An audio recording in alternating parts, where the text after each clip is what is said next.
Hello everybody, welcome back to Viking MTG. Opening another box of Dominaria here. I kind of have a policy on opening boxes, with the exception of the little hunt for inventions I've been doing lately. When a set comes out, I'll only buy box product, if I'm making a profit, or I can sell the cards essentially that I don't need and buy a new box. I'm not going to spend money to lose it. So this set I have done remarkably well on, and there's no reason for me not to keep opening it. This is the last box that Showtime Sports Cards here had, and I'm going to be opening it for you. Hoping to hit. If I hit another card, that'd be great, but I've hit a lot of them, and I'd like another Teferi. There's a lot of cards I'd like. Mainly I'd like foils. I'm looking for foil versions of just about everything. So let's see what we get. I'm just looking for value. Card, in case you're not aware, big cards are Karn, of course. Karn's $65 right now, according to TCG Player, medium, mid. Teferi just hits 40. Teferi's an awesome card. Lyra is 30, 25, 30. History of Benali is 20, and Mox Amber is 18. And for whatever reason, in this set, the foil prices are drastically higher. A lot of the foils are worth 3 times what the regular cards are, and maybe somebody can enlighten me in the comments, but I think it's because of the size of the set. I could be mistaken. Maybe it's just because not enough of it's been opened. I don't know. I'd also like your opinions on what the heck WotC did. I mean, how did they run out of this product? I'm going to do just the sauce on this, by the way. I mean, how do you run out? This product is so popular. People are just buying it in mass. And you just run out of the product. Nobody has it. Nobody can ship it. I mean, if I was a retailer and I came up with this wonderful product and my distributors couldn't get a hold of it and my printers couldn't print it, a lot of people would be getting fired. And you'd be losing. I guarantee Wizards is losing millions right now. Because a lot of people who would buy it right now are going to use that money on other things. It's just that simple. They're going to buy a TV, or they're going to buy an Xbox, or they're going to use it on a vacation, and then it's not going to be there when they restock. So we have a Sapperling token, an island, a Shauna's Sisay's Legacy. I built the deck with her. Can't wait to play it. And we have a Muldrotha. Our first mythic, first pack is a Muldrotha. And a Knight of Malice. There's our uncommons. Muldrotha is good. I believe I mentioned before I played her in my Brawl deck. And that Brawl tournament we played at Ala Games was the longest tournament I've ever played in. It was everybody but maybe 2 of us played some form of control. There's a Teferi Emblem, which is strangely rare. I have no idea why there are so few of those. Averaging maybe 1 every other box. Everybody that I see, if that. Plains. Zahid, Jinn of the Lamp.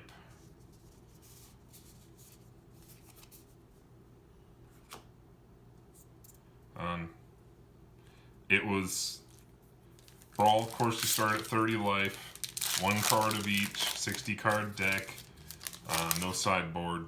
At least no sideboard. Nobody I played had a sideboard. I didn't, but we had a blast. But with so much control, it was just out of hand. It was every match was down, down to the final 5. It was unbelievable. May have just had a bunch of good players too. I mean, it may have helped it. And I did okay, but it got to be so late. It was 11:30, 12 o'clock. and I was exhausted. I had worked the day before and worked that day and slept 3 hours the night before, and I was just so tired. I was in the top 8, and we were starting the top 8 round, and it was already almost midnight, and I just had enough. Give me my prize as of now. I'm going home. So that was it, and then I pulled a card out of my prize pack, of my 4 prize packs. So I was like, hey, you guys can have the box. I don't care. I don't know if they hit a card out of that box, to be honest. I figured I'd won. Sapling token, Swamp, Rona, and an Urza's Ruinous Blast. The only uncommons I'm looking for are Damping Spears. And Damping Spears, Seal-Aways, and Cast Downs. That's it. And I'll search through them later and get the rat colonies. They are $1 a piece. I'm not going to deal with that right now. Sapling token, Plains, and a Traxos. Oops, wrong pile.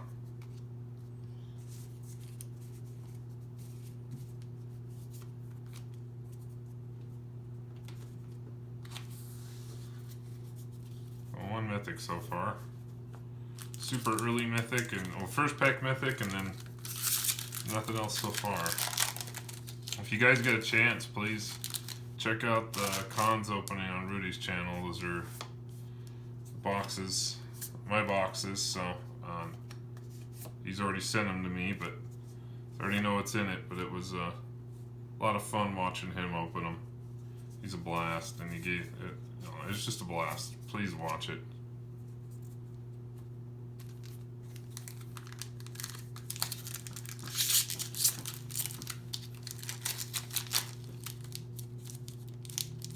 Pack one open. Oh, I hate it when packs rip the wrong way. There we go. Alright. Xanatha and a Dreadshade. Fire with Fire, that's a good card. Very good card. I mean, I'll take out anything really in standard with these, including a Scarab God. You know, these do feel you kill a Scarab God and then empty the graveyard, it's over.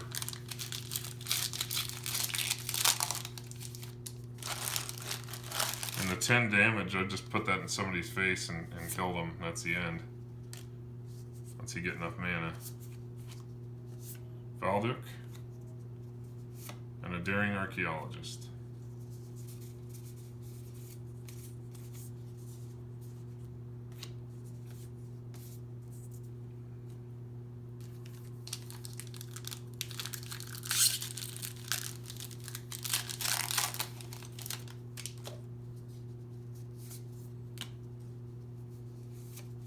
Slimefoot and Mending of Dominaria.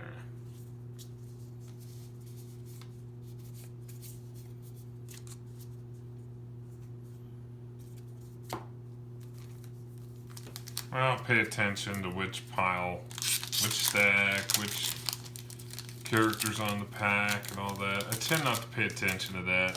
The only set that I found was truly mappable, and only for the first run, was Eldritch Moon.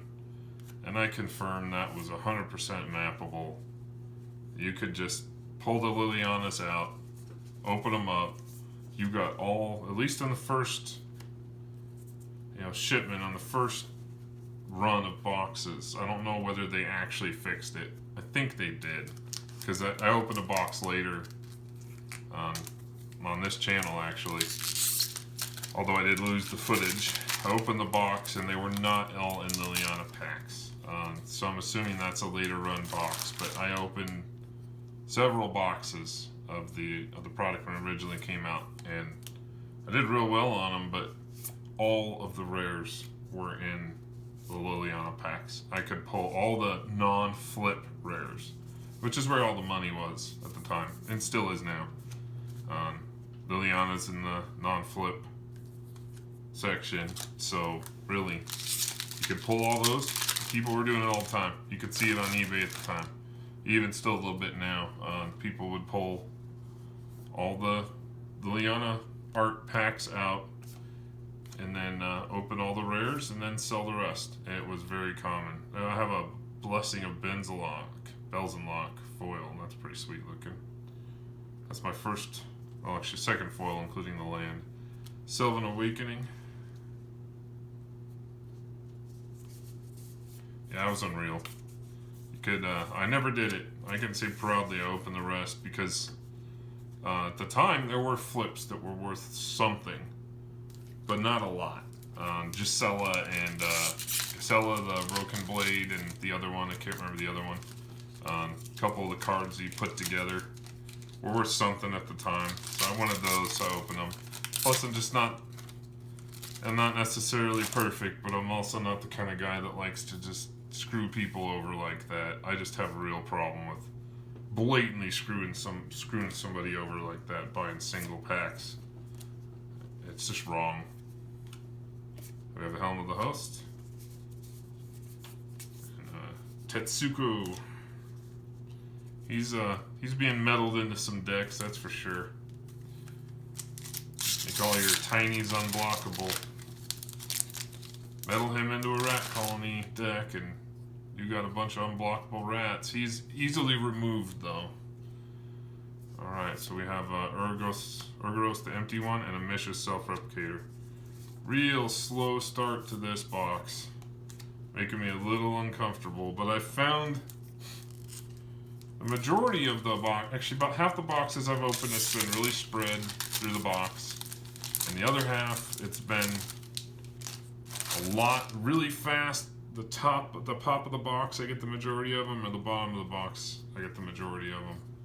Just depends on how I open it, how I open the packs. I tend to just be random. Grand Warlord Radha, and finally a Dampening Sphere.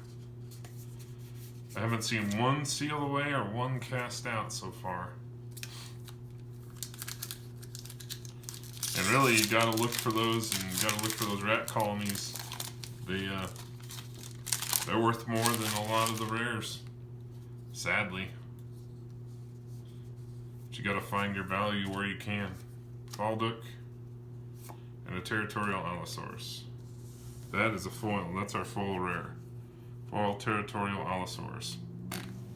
One of our foil rares. And a Clifftop Retreat that is terribly off-center. Terribly off-center.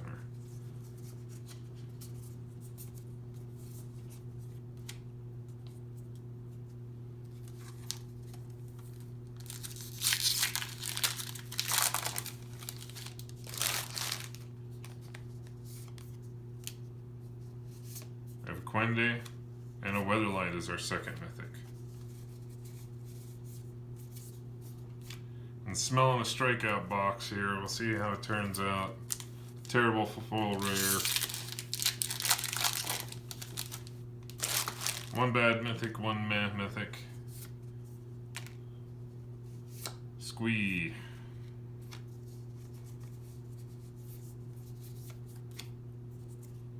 I've had so many good boxes. Bound to have a bad box. I'll probably end my run of opening this product if this one really tanks. If I don't hit a Karn or a Teferi. And here you see it again. Karn Cyanoversa. Gotta make sure it's recording. Yes, it is. Karn Cyanoversa. What did I say? Need another Karn. Hit another Karn. Just keep hitting those things. I have at least a playset I can sell now. Got more Chiefs. Thousands there. Let's see what else we get. Can we get another Planeswalker? Like a Teferi.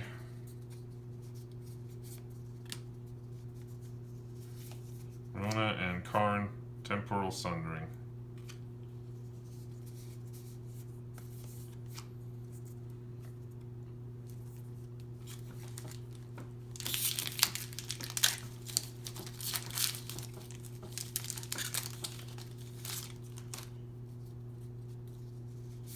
Sapling token, mountain, and a Joda.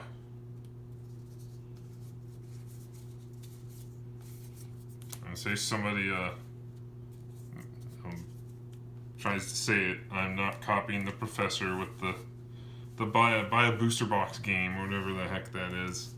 It's a logical, from an investment standpoint, from a cash value standpoint, it's foolish to open product if you're not making money. You're better off to just go buy singles. But if you're making money off a product, then it makes sense. But I think that's why I think this box, it could have been good for mass box openings. I think it really could have. You'd have to hit a lot of cards into fairies, but with the top 5-6 mythics, mythics and rares, you really can make money off this set. You really can. Just notice there's a lot of skeptical people about every set, and that's for good reason. Thanks to Wizards and some very foolish moves they've made. Sorry, Wizards. Bad PR moves too. I think they could have done a lot on the PR front to reduce a lot of the pain that we felt lately, the player pain.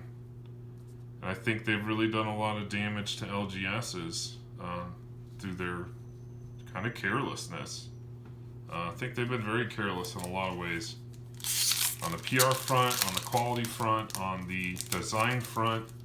I like the Dinosaurs and Rivals in an Exelon, but a lot of it's just been too gimmicky. And gimmicks, nobody likes a gimmick. It lasts for about 5 minutes and then dies. Verdant Force, very off-center Verdant Force. Finally seeing some off-center scruffy-looking cards in this box. Luckily, the Karn is not one of them. None of my mythics are terribly off-center. But I'm seeing some Cliff Drop Retreats pretty off-center. The Verdant Force is off-center. A lot of off-center cards. Well, a decent amount. Stuff that matters, the expensive stuff, is in good shape. So we have a Sapling token, and I do see and we have Garna and a Warcry Phoenix foil. And a First Eruption, Giggity. And nothing in the uncommons. I can't believe I haven't seen a single cast out or a single cast down or a single seal away in this whole thing. That is really strange. I don't need them, but they're nice to have. And Narumiha is our 4th mythic. Certainly not the mythic you shoot for, but that's alright.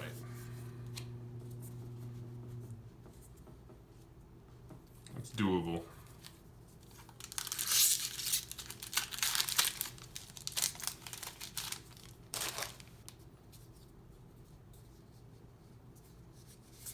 Sapling token, Swamp, Groon, and a Thran Temporal Gateway. Another pretty decently off-center card.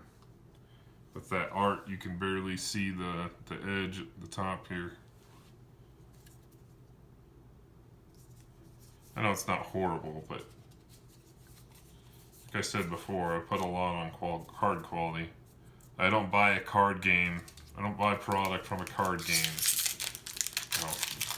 and not want good-looking cards.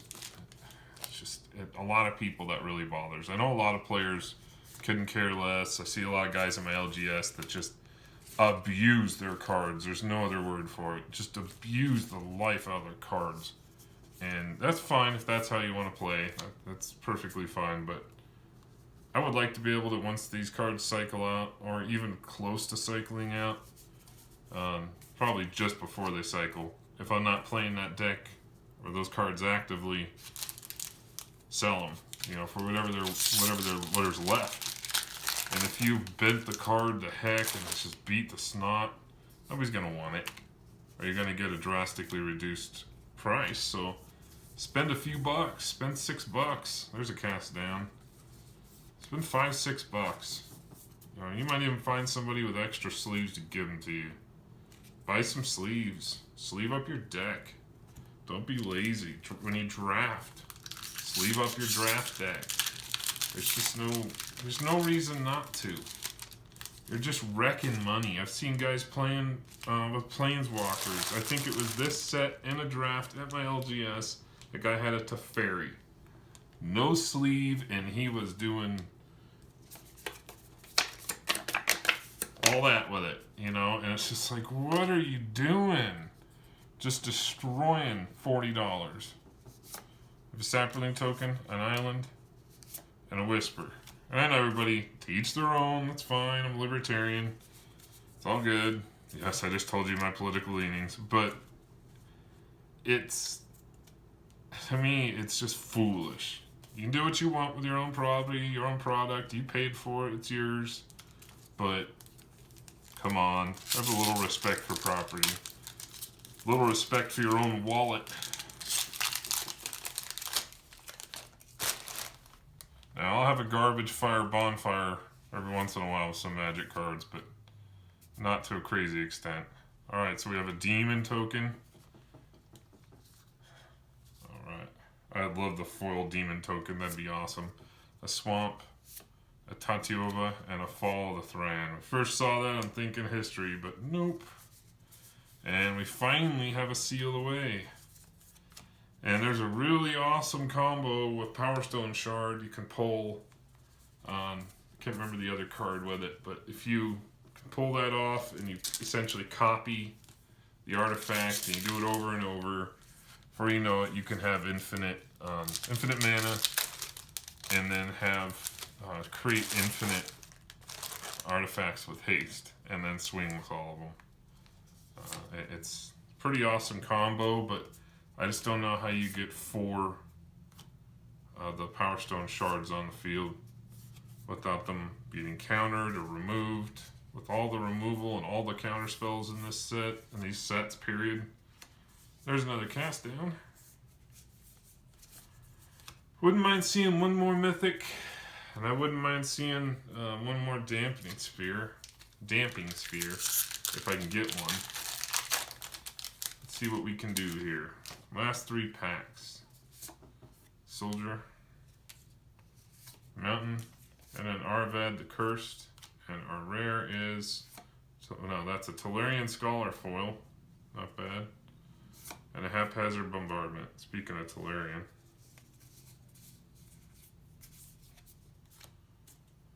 I didn't know what to think of Tolarian as a person. You know, I heard some of the Jeremy stuff and all that, and it just kind of puts a bad taste in your mouth, but all the hate puts a bad taste in your mouth. But I do like, he made some very pointed videos about the magic product that they're selling at the LGS's.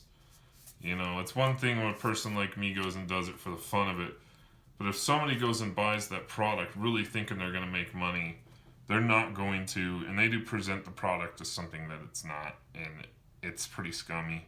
So we got a Tatiova here, foil, very nice. And we have Goblin Chainwhirler, cool $5 right there. He is wicked. If you get him in your mono red, if you have never played mono red with him, get your Soul Scar Mage out. When you slap him down, if the creatures don't die, they get 1/1 counters on them. So you're putting a -1/-1 counter on every creature they have. So even if they have a Hazoret and say they have a Hazoret and a, something else out. Say they have a 3/2 and a Hazoret out. They're still going to get -1/-1 counters on them. So that's impactful. We have a Night Token, a Forest, and a card, my least favorite rare in the set, Kazarov. I tried making him work. I got him in a draft. Kazarov, Sengir Pureblood. I was drafting online and got him. He sucks. I mean, he just sucks. 7 mana to get a 4/4 flying on the board. You have to splash red in order to be able to use a secondary ability, and 4 to deal 2 damage to a target creature. I mean, Hazoret's discard ability is better than that. And he's got flying, yes, but whenever a creature your opponent controls is dealt damage, put a 1/1 counter on Karazhov's Singer Pureblood. You're not going to get this card out for 7 mana in Standard and still have any chance of getting counters on him before you're dead meat. They're going to remove that or counter it. They're going to cast it down. Actually, they can't cast it down, but they're going to seal it away or just remove it, and that's it. Then you've wasted 7 mana that you could have used on something truly impactful. So I don't recommend even playing that card in Limited. I don't. I think it's absolutely terrible. I put a lot of effort into making it work in that draft and regretted that I even put it in there. Regretted that I even drafted it. So do not draft that card. Do not try and build a deck around that card. In my humble opinion, it sucks. So hope everybody enjoyed this. Another good opening. Another card. I got Madrolda, Weatherlight. I'm not too happy with my foils, sadly. Kind of a cruddy collection of foils here. And only 7 foils in a full box. That's pretty cruddy, but yeah, it's the game. At least I got a $65 card. So I appreciate everybody joining me for this box opening. Sorry I rambled and ranted a lot. I do that every once in a while. I hope everybody is having a wonderful week. I know it's Monday.